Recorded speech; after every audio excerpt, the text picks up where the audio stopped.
الرحمن الرحيم قل هو الله أحد الله الصمد لم يلد ولم يولد ولم يكن له كفوا أحد آمنت بالله صدق الله العظيم وصدق رسوله النبي الكريم ونحن على ذلك من الشاهدين والشاكرين والحمد لله رب العالمين. ہر طرح کی حمد و ثنا، تعریفات و تسبیحات اللہ پاک پروردگار عالم کے لیے، سارے جہانوں کے پروردگار ہے. درود و سلام ان گنت لا تعداد نبی آخر الزمان حبیب کبریا محمد مصطفیٰ صلی اللہ علیہ وسلم کی ذات مبارکہ پر، جن کو اللہ نے خاتم النبیین بنا کر بھیجا. انتہائی واجب الاحترام معزز و محترم حاضرین و سامعین، آج کی اس مختصر سی گفتگو میں سورہ اخلاص کی مختصر سی تفسیر و تفہیم پر مشتمل ہے. اللہ رب العزت نے اس مختصر سی صورت مبارکہ میں اپنا ایک تعارف پیش کیا ہے کہ اللہ احکم الحاکمین کون سی بڑی ذات ہے اور ان کی قدرت اور اختیارات کیا ہے. اس صورت کے شان نزول میں حضرات مفسرین نے کچھ ایک روایات اور سوالات نقل کیے ہیں. مشرکین مکہ نبی کریم صلی اللہ علیہ وسلم کے پاس آئے کہ آپ جو توحید کی دعوت دیتے ہیں، اللہ کے ایک ہونے کا آپ جو پیغام دیتے ہیں، لوگوں میں اس بات کی آپ تبلیغ کرتے ہیں کہ اللہ وحدہ لا شریک ہے. تو دیکھیں، ہم کسی بھی ہستی کو، کسی بھی شخصیت کو دو طریقے سے سمجھتے ہیں. پہلے یہ کہ وہ چیز بنی کس سے ہے، اس کے مٹیریل کیا ہے، وہ کن چیزوں کا مرکب ہے. لہذا اے محمد صلی اللہ علیہ وسلم، آپ بھی بتا دیجئے کہ آپ جس کو الہ مانتے ہیں، جس کو معبود مانتے ہیں، جس کو خدا کہتے ہیں، وہ کس چیز سے بنا ہے. مثلاً یہ ایک مائک ہے، تو اگر اس کے بارے میں سوال ہو کہ یہ کس چیز سے بنا، تو اس کے تعارف میں بتایا گئے گا کہ اس میں ایک وائر کا ہونا، ایک مائکروفون کا ہونا، اور ان چیزوں سے یہ بنا ہے. تو لہذا آپ بتائیے کہ آپ کا اللہ، آپ کا خدا، آپ کا الہ، آپ کا معبود کس سے بنا ہے. اور دوسرا یہ کہ اگر وہ ان چیزوں سے نہیں بنا، تو پھر جس طرح سے مخلوقات جیسے کہ چیزیں پیدا ہوتی ہیں، بنتی ہیں، تو اللہ کا تعارف کیا ہے، اللہ کا خاندان کیا ہے،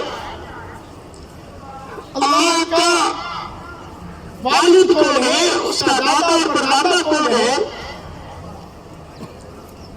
اور پھر اگر اس کے باپ دادا ہیں تو وہ بھی کسی کا باپ دادا ہے کہ نہیں، اس کی اولاد اور اس کے اولاد کی اولاد. تو ان سب کے حوالے سے ہمیں ذرا بتائیے کہ جس کو آپ الہ کہتے ہیں اس کا کیا تعارف ہے. اس کے جواب میں اللہ رب العزت نے سورہ اخلاص کو نازل فرمایا. فرمایا کہ قل هو اللہ احد. اے محمد صلی اللہ علیہ وسلم، آپ ان لوگوں کو بتا دیجئے آپ فرما دیجیے کہ جس الہ کے بارے میں ان کا سوال ہے، جس کے بارے میں ان کے مختلف تصورات ہیں، وہ اللہ احد ہے۔ اب یہ جملہ ایسا کہ اردو زبان میں اس کا ترجمہ اکیلا اور تنہا کیا جا سکتا ہے، لیکن عربی میں اکیلے اور تنہا کے لیے واحد کا لفظ بھی استعمال ہوتا ہے۔ تو اس پر حضرات مفسرین نے اس پر بھی تفصیل بیان کی ہے کہ واحد اور احد میں کیا فرق ہوتا ہے۔ یہاں پر اللہ رب العزت نے لفظ احد استعمال کیا ہے، واحد نہیں۔ فرمایا کہ واحد بولا جاتا ہے اس مقام پر کہ جہاں عدد اور گنتی آئے۔ مثلا اگر واحد ہے تو پھر اس کا ثانی تو دوسرا بھی ہوگا، اس کا کوئی ثالث اور رابع بھی ہوگا، اس کا تیسرا اور چوتھا بھی گنتی کے اعتبار سے، عدد کے اعتبار سے آئے گا، وہاں پر واحد بولا جاتا ہے۔ اب یہاں اللہ رب العزت نے اس اعتبار سے بھی اس کی نفی فرما دی، کیا فرما دیجیے کہ وہ اللہ احد ہے۔ ایسی بھی وہ ذات نہیں کہ جس کا دوسرا یا تیسرا ہو، اور احد کا معنی یہ ہوتا ہے وہ ہستی کہ جس میں یہ سوال ہی نہ ہو سکتا ہو کہ اس کا دوسرا اور تیسرا کیا ہے۔ ایسی چیز کہ جس میں دوسرے کا معنی ہی نہیں ہوتا وہ احد ہوتا ہے، اور جس میں گنتی اور تعدد ہو سکتا ہے وہ واحد ہوتا ہے۔ تو یہ فرما دیا کہ قل هو اللہ احد، اللہ کسی اعتبار سے بھی ایک سے زیادہ نہیں ہے۔ اور پھر اگلی آیت مبارکہ میں فرمایا کہ اللہ الصمد، ایک صفت اللہ رب العزت کی احد کی تھی، اور دوسری صفت اللہ کریم کی الصمد ہے۔ الصمد کا اردو میں جو ترجمہ کیا جاتا ہے، بہت زور لگا کر بھی اگر اس کا ترجمہ کیا جائے، بہترین سے بہترین لفظ لا کر بھی اگر ترجمہ کیا جائے تو زیادہ سے زیادہ یہ ہو سکتا ہے کہ وہ اللہ بے نیاز ہے۔ لیکن اس میں بہت زیادہ وضاحت نہیں ہوتی کہ بے نیاز کی کیا معنی ہے، جبکہ عربی کا لفظ صمد جو ہے اس کا معنی یہ بنتا ہے، صمد وہ ذات ہو سکتی ہے کہ جو اپنے کام کرنے کے اندر، اپنے امور سر انجام دینے میں، اپنی تدبیرات کو پورا کرنے میں وہ کسی اور کا محتاج نہ ہو، اس کو کسی اور کی ضرورت نہ ہو، اس کو الصمد کہتے ہیں۔ ایک بات، اور دوسرے طرف آ جائیے تو وہ ذات کہ جس کے بغیر کسی کا کوئی ایک کام بھی نہ ہو سکتا ہو۔ تو اس کا معنی یہ بنا کہ صمد وہ ذات ہے جو اپنے سارے کے سارے کام، اپنے سارے کے سارے مسائل سب کے بغیر حل کر لے، اور صمد وہ ذات ہے کہ اس کے بغیر کسی اور کا کوئی ایک کام بھی نہ ہو سکتا ہو۔ ایسی ذات کو صمد کہا جاتا ہے۔ یعنی اللہ کا وجود واجب الوجود ہے، واجب الوجود ہے، یعنی اللہ کا وجود ہے تو ساری کائنات ہے۔ اگر اللہ کا وجود نہ ہوتا تو کچھ بھی نہ ہوتا۔ اس لیے پہلی چیز دوسرے کے لیے ضروری ہے، چونکہ اللہ ہے اس لیے سب کچھ ہے۔ اگر اللہ نہ ہوتے تو کچھ بھی نہ ہوتا۔ ہاں یہ ہو سکتا ہے اور ہوا ہے کہ اللہ تو تھا لیکن باقی سب کچھ نہیں تھا۔ یہ سب کچھ تب آیا جب اللہ نے سوچا۔ اس لیے ایسی ذات کو کہ جو سارے کے سارے کام اپنی مرضی اور ارادے کے مطابق کرے بغیر کسی کی مدد اور نصرت کے، اسے صمد ذات کہا جاتا ہے۔ اچھا، پھر ان کا یہ سوال تھا کہ چلے یہ تو ہمیں پتہ چلا کہ وہ اس کا کوئی مٹیریل نہیں ہے کہ جس سے اللہ بنے ہیں، تو مشرکین پھر اگلا سوال یہ کرتے تھے اس کا کوئی خاندان ہوگا، اس کو والدین ہوں گے، اس کے اولاد ہوں گے، تو اس کے بارے میں ہمیں ذرا بتا دیجیے، ان کا نسب بیان کیجیے آپ، ان کا شجرہ نسب کیا ہے۔ تو اس کے بارے میں قرآن کریم نے اگلی آیت مبارکہ فرما دی کہ لم یلد ولم یولد، لم یلد ولم یولد، نہ تو اللہ نے کسی کو جنا ہے، یعنی نہ تو اللہ کی کوئی اولاد ہے، ولم یولد، اور نہ اللہ ہی کسی سے جنا گیا ہے، یعنی نہ اللہ کا کوئی خاندان ہے، نہ اللہ کی کوئی اولاد کسی اعتبار سے بھی نہیں ہے، اور اللہ کی اولاد ہو بھی نہیں سکتی، خدا کی اولاد ہو بھی نہیں سکتی۔ اس لیے اگر کوئی خدا کی اولاد ہوتی تو وہ بھی خدا ہی ہوتا، اس لیے کہ انسان کی جن سے انسان ہی پیدا ہوتے ہیں اور حیوانات کی جن سے حیوانات پیدا ہوتے ہیں، تو اگر اللہ کی جن سے کوئی آتا تو وہ بھی تو الہ ہی ہوتا۔ اگر ایک چراغ سے دوسرا چراغ جلائیں گے تو وہ بھی تو چراغ ہی ہوگا، پہلے اور دوسرے میں بھی فرق کیا ہوگا؟ اس لیے کہ اللہ کی اولاد ہوتی یا اللہ کسی کی اولاد ہوتی تو اس کو بھی الہ ہونا چاہیے تھا، اس کو بھی معبود ہونا چاہیے تھا، تو لہذا اس اعتبار سے اللہ کی کوئی اولاد بھی نہیں اور اللہ بھی کسی کی اولاد نہیں۔ اور دوسری وجہ یہ ہے کہ اولاد کے لیے انسان محتاج ہے دوسری اپنے پارٹنر کا، مرد ہے تو عورت کا، عورت ہے تو مرد کی محتاج ہے، اولاد تو تب ہوگی، لیکن جو خدا ہوتا ہے وہ محتاج نہیں ہوتا، اور جو محتاج ہوتا ہے وہ خدا نہیں ہو سکتا۔ اس لیے فرمایا کہ لم یلد ولم یولد، اللہ کی کسی کی اولاد نہیں ہے اور اللہ رب العزت کی بھی کوئی اولاد نہیں ہے، ورنہ تو محتاج ہی ہوتی، اور جو محتاج ہو وہ تو دوسروں کے مسائل حل نہیں کر سکتا۔ اور اس لیے کہ اللہ رب العزت واحد ہے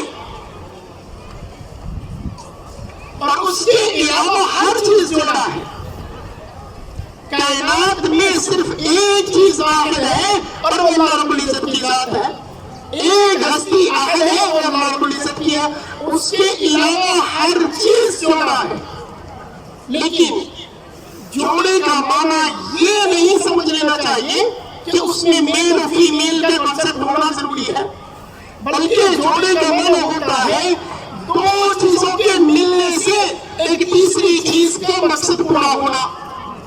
مثلا آدمی اگر جوتا پہنتا ہے تو دو جوتے مل کر ایک مقصد پورا کرتے ہیں، اسی طرح لباس کے اندر بھی چیزوں کا مختلف ہونا ہو کر بھی ایک مقصد کو پورا کرنا۔ البتہ اگر وہ میل و فیمیل ہو جائے یہ ایک الگ بات ہے، ورنہ ضروری نہیں ہے۔ قرآن کریم نے یہی تو جملہ کہا تھا وَخَلَقْنَاكُمْ أَزْوَاجًا، ہم نے ہر چیز کو جوڑا بنایا، لیکن جوڑے کا یہ لازم و ضروری نہیں ہے کہ ان کے اندر نر و مادہ کا معنی بھی ضرور ہو۔ ہاں چیزیں چلتی ہیں نر و مادہ کے ساتھ بھی اور اس کے بغیر بھی۔ ایک وقت تھا کہ بر صغیر میں اس بات کی بڑی زوردار قسم کی تحریک چلی کہ اگر ہندوستان پر حکومت کرنا چاہتے ہیں تو یہاں کے رہنے والوں کا جو مذہب و مسلک جس پر یہ پچھلے 700 سال سے 800 سال سے چلے آ رہے ہیں، جو یہاں کا سرکاری یا یہاں کی طاقت میں یعنی مسلمان ہیں، تو اس کو بدلنا ہوگا ان چیز کے اندر جو یہاں کی حکومت کرنے والوں کا مذہب ہے۔ تو اسپیشلی باہر سے انگلستان سے بڑی بڑی مسیحیت کے علماء کو اور ان کے پادریوں کو بلایا گیا، اور وہ آ کر کسی بڑی جامع مسجد میں جاتے اور جا کر نماز کے بعد لوگوں کے سامنے کھڑے ہو کر کہتے ہیں جی سرکار کی طرف سے آرڈر آیا، بات سن کر جائیے گا۔ تو وہ آئی صاحب کھڑے ہوتے اور ایک تقریر کرنے کے بعد پوچھتے کہ بھائی فلاں آدمی آپ کھڑے ہو یا آپ کا نام کیا ہے، آپ کے والد کا نام کیا ہے؟ تو وہ صاحب بتا دیتے کہ میرا نام یہ ہے، میرے والد کا نام یہ ہے، 2 4 6 10 لوگوں سے پوچھتا اور پھر کہتے ہیں کہ مسلمانوں تم نے کیا تصور بنا رکھا ہے حضرت عیسیٰ علیہ السلام کے حوالے سے کہ وہ بغیر باپ کے پیدا ہوئے، تم میں سے کوئی ایسا شخص نہیں ہے جو بغیر باپ کے پیدا نہ ہو اور سارے کے سارے والد کے ساتھ ہیں، تو یہ بڑا اعزاز ہے۔ اور حضرت عیسیٰ کے حوالے سے یہ کہنا کہ وہ بغیر باپ کے پیدا ہوئے، یہ تو قرآن کا تصور ٹھیک نہیں ہے، یہ وہ عیسائی پادری کہہ رہے تھے۔ تو لہٰذا اپنی نماز تک آپ اپنے علماء سے مسلمانوں سے ذرا اس کا جواب پوچھ کر آئیے. تو اس پر ایک لطیفے کے طور پر ایک صاحب کھڑے ہوئے, ایک بزرگ آدمی, انہوں نے کہا کہ صاحب آپ بتائیے کہ اللہ اور حضرت عیسیٰ کا تعلق کیا ہے؟ تو کہنے لگے عیسیٰ علیہ السلام اللہ کے بیٹے ہیں, ابن اللہ ہے. تو انہوں نے کہا کہ دیکھیے یہ بتائیں کہ اللہ ایک طاقتور ذات ہے کہ کمزور ذات ہے؟ تو اس پادری نے کہا کہ اللہ بڑی طاقت والی ذات ہے. اچھا اللہ طاقت والی ذات ہے تو اتنی بڑی طاقت والی ذات کا ایک ہی بیٹا, اس کے تو لاکھ محبوب بیٹے ہونے چاہیے. میرا بزرگ آدمی 50-60 سال کا, میرے 5-6 بیٹے ہیں اور اللہ طاقت والے ہوں گے ایک ہی بیٹا. تو یہ کس خدا کی آپ کس کی بات کرتے ہیں کہ ایک ہی بیٹا؟ اگر ایک بیٹا ہونا یہ اعزاز ہے اور زیادہ نہ ہونا یہ بھی عیب ہے, اور اگر زیادہ نہ ہونا عیب ہے تو پھر ایک ہونا بھی عیب ہے. اس لیے کہ لم یلد ولم یولد, اللہ کی کوئی اولاد نہیں ہے اور اللہ بھی کسی کی اولاد نہیں ہے. اور پھر یہ اگلا سوال یہ تھا کہ چلو مان لیا کہ اللہ رب العزت کی کوئی اولاد نہیں ہے, اللہ بھی کسی کی اولاد نہیں, تو بھئی اتنی بڑی کائنات کا نظام ایک ذات کیسے چلا سکتی ہے؟ یہ مشرکین مکہ کا سوال تھا. ہم دیکھتے ہیں حکومت میں کہ منسٹریاں قائم کی جاتی ہے, عہدے قائم کیے جاتے ہیں, ایک گھر کا نظام 2-4 لوگ مل کر چلاتے ہیں. تو اتنی بڑی زمین و آسمان کا نظام ایک ساتھ کیسے چلا سکتی ہے؟ تو اس کے بارے میں پھر یہ آیت مبارکہ اتری کہ وَلَمْ يَكُنْ لَهُ كُفُوًا أَحَدٌ, اس کی برابری کا بھی کوئی نہیں ہے. وہ اتنی بڑی ذات ہے, اس کو کسی اور کی ضرورت نہیں ہے. لہذا یہ پیغام تھا 25 دسمبر کے حوالے سے بھی قرآن کریم کی یہ سورت مبارکہ یہ بتا رہی ہے کہ اللہ رب العزت تب بھی تھے جب یہ کائنات نہیں تھی, اور اللہ تب بھی ہوں گے جب یہ کائنات نہیں ہوگی. اس لیے لہذا اللہ رب العزت کو وحدہ لا شریک ماننا ہر اعتبار سے, اس کی ذات کے اعتبار سے اور اس کی صفات کے اعتبار سے. اللہ رب العزت ہمیں اس پر عمل کی توفیق نصیب فرمائے. وآخر دعوانا الحمدللہ رب العالمین.